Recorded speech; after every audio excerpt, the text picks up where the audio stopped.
The alien warlord's clawed hand lowered the chalice, its liquid glowing a sickly green. The hall erupted in a susurrus of hisses, hundreds of slit-pupiled eyes fixed on the lone human standing in the chamber's center. The venom shimmered under the bioluminescent veins running across the chitinous walls, a living poison that radiated menace. Commander Elias Voss kept his expression calm. A faint smile ghosted across his lips as he looked at Lord Sark Vera, towering above him, armored scales glistening in the dim light. "You first," Elias said evenly. "Or do you prefer watching?" The room rippled with mocking laughter. Vera bared his fangs, amused. "Fragile mammal," he purred, voice like sand sliding over stone. "No being outside our kind has ever touched this venom and lived. You would collapse before your thin blood finishes one circuit through your weak heart." Elias said nothing, letting the laughter crest and ebb. He knew showmanship mattered here. Every twitch of his face would be dissected, every hesitation taken as proof of frailty. He simply adjusted the cuff of his uniform, as though the threat were a tedious formality. Hours earlier, as he had stepped from the shuttle into the reeking air of Hirus Prime, Elias had felt the weight of disdain pressing in from all sides. The capital of the Cytrax dominion was a city grown rather than built, its spires stretching like blackened talons toward a gray sky. Structures pulsed faintly, alive with bioluminescence. The air smelled of alkaloids and musk, heavy with the pheromones of creatures who ruled by fear. To them, humanity was a novelty, soft-bodied, short-lived, barely worthy of notice. Elias had caught the sidelong glances of alien dignitaries as he passed, pity mixed with amusement. The message was clear: humans didn't belong at this table. But they were here, and Elias knew what was at stake. Earth had clawed its way into the coalition not with strength but with persistence, carving a fragile space among predators. And now, with one ritual, all of it could be undone. The Grand Venom Hall had felt like a trap the moment Elias entered. Its floor was a lattice of bone polished to mirror sheen, the ceiling lost in shadow. Lines of Cytrax nobles stood in serried ranks, their scaled hides painted with toxin sigils. At the far end, upon a dais carved into the living wall, Lord Sark Vera had awaited. "Commander Voss," Vera had greeted, tongue flickering. "We welcome the emissary of fragile blood. Have you come to beg safe passage for your species?" "I came," Elias had answered smoothly, "to negotiate trade rights and establish partnership, not pity." That single word, *pity*, had drawn a ripple of growls from the court. Elias had chosen it deliberately. Vera leaned forward, predatory eyes gleaming. "Partnership? To speak of equality, you must prove endurance. We Cytrax honor only the strong. Shall you accept our trial of venom, or return to your fragile world shrouded in shame?" The hall erupted in amusement, hisses echoing like laughter in a pit of serpents. Elias's aides stiffened at his side, whispering warnings. He didn't need them, he already knew. The trial was a death sentence. Refusal would be humiliation enough to cripple human diplomacy for generations. He remembered his grandmother's words from years ago, *. "They'll always think we're weaker. The trick is showing them how often we refuse to die." So Elias had smiled faintly and said, "Bring your venom." Now the chalice sat between them, steaming faintly. Vera's tail coiled with anticipation. "Your species will learn humility," the warlord sneered. "This ritual has slain warriors of a dozen worlds. Their corpses still hang in our archives as reminders. You, too, will be remembered." Elias stepped closer, his boots clicking softly on the bone floor. "You mistake endurance for arrogance," he said. "Humans didn't survive ice, famine, and plagues by being the strongest. We survived by refusing to stay down." Some of the younger Cytrax shifted uncomfortably at his calm defiance. Vera narrowed his eyes, studying the human as if he were a puzzle piece jammed in the wrong box. One of Elias's aides, Lieutenant Marin, leaned in close, voice barely audible. "Commander, you don't have to."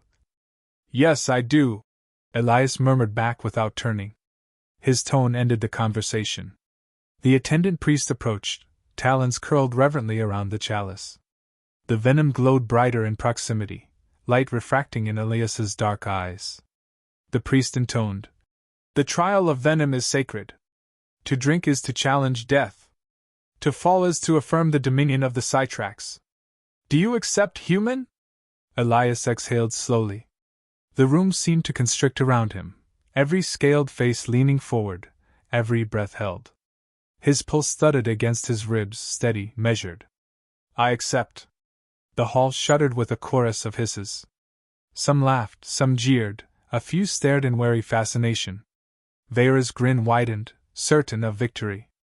Elias reached out, fingers brushing the warm surface of the chalice.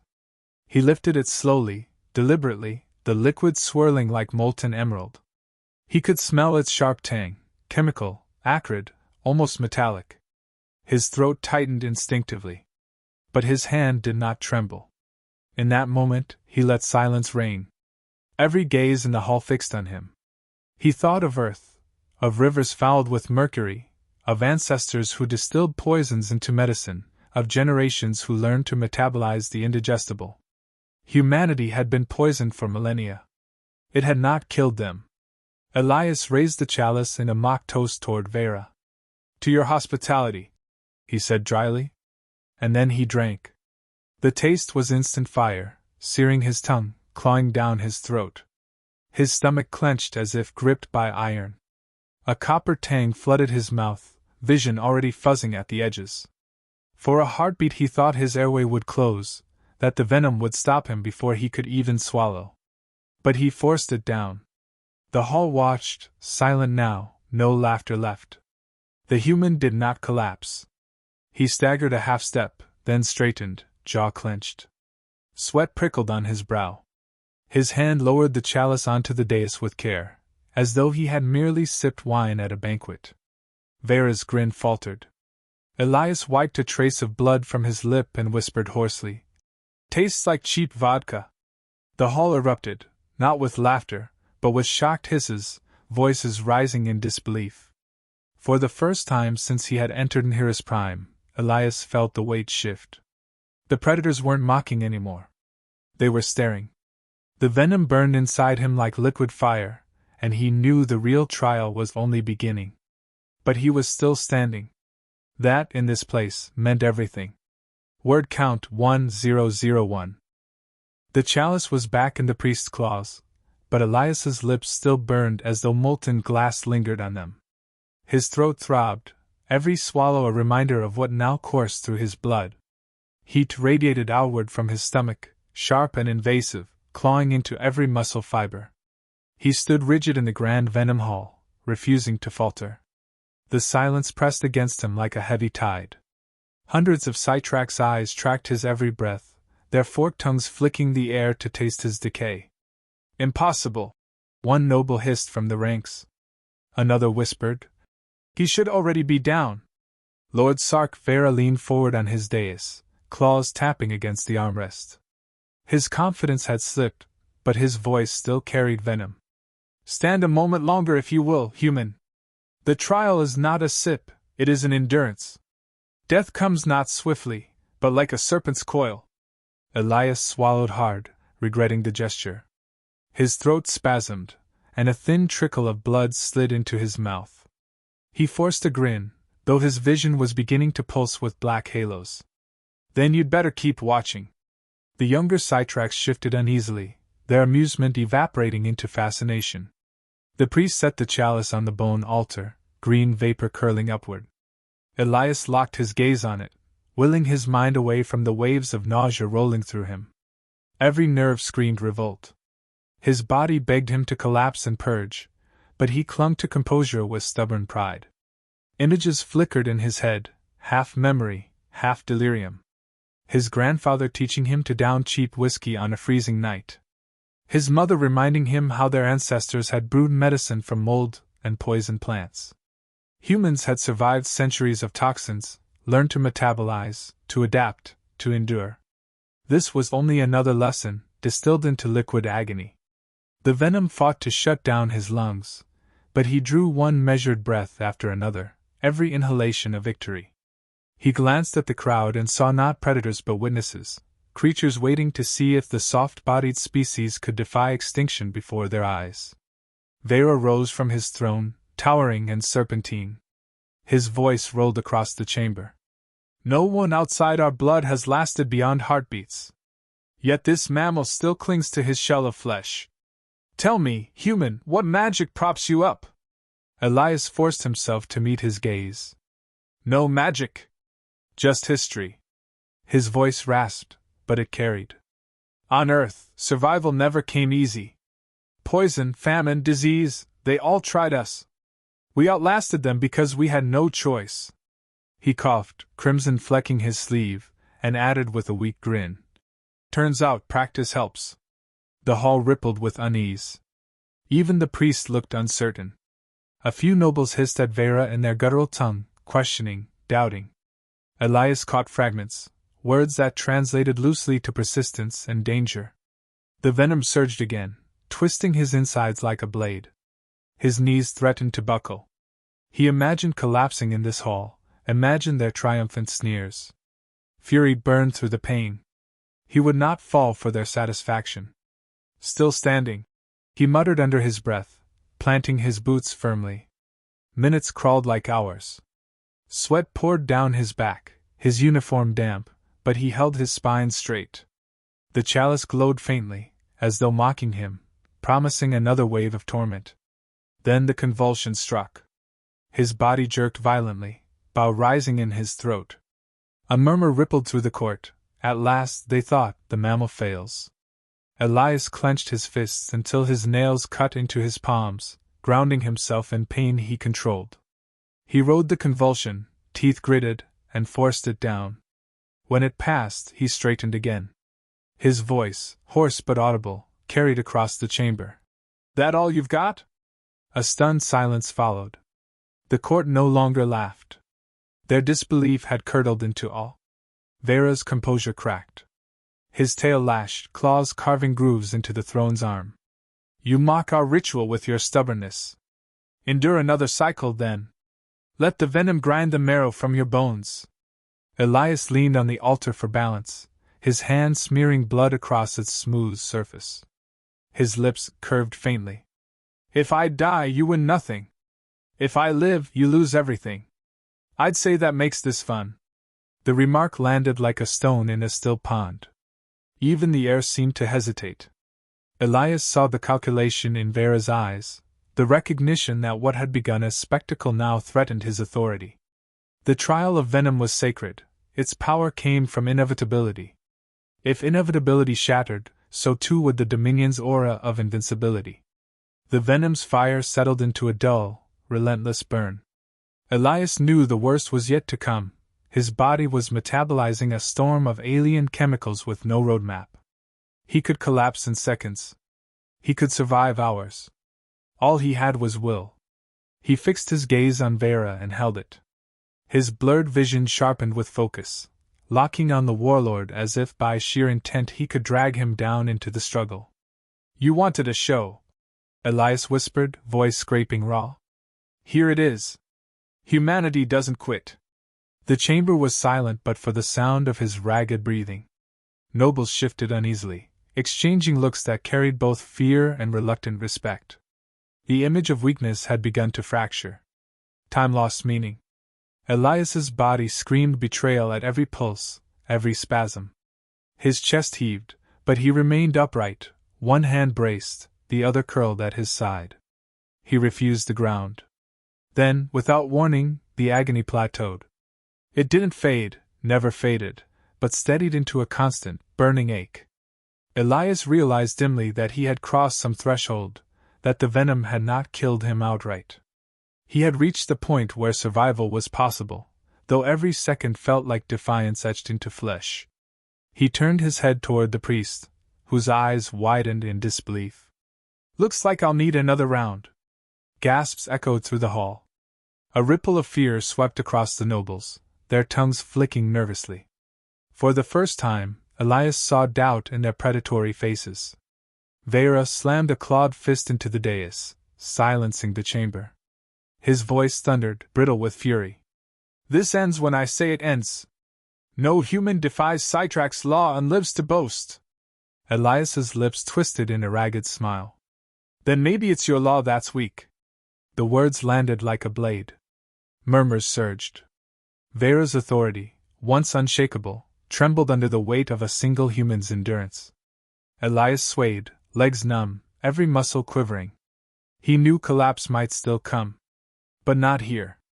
Not in front of them. He forced himself upright, shoulders squared, meeting every eye in the hall. Still here, he rasped. And the silence that followed was no longer mockery. It was recognition.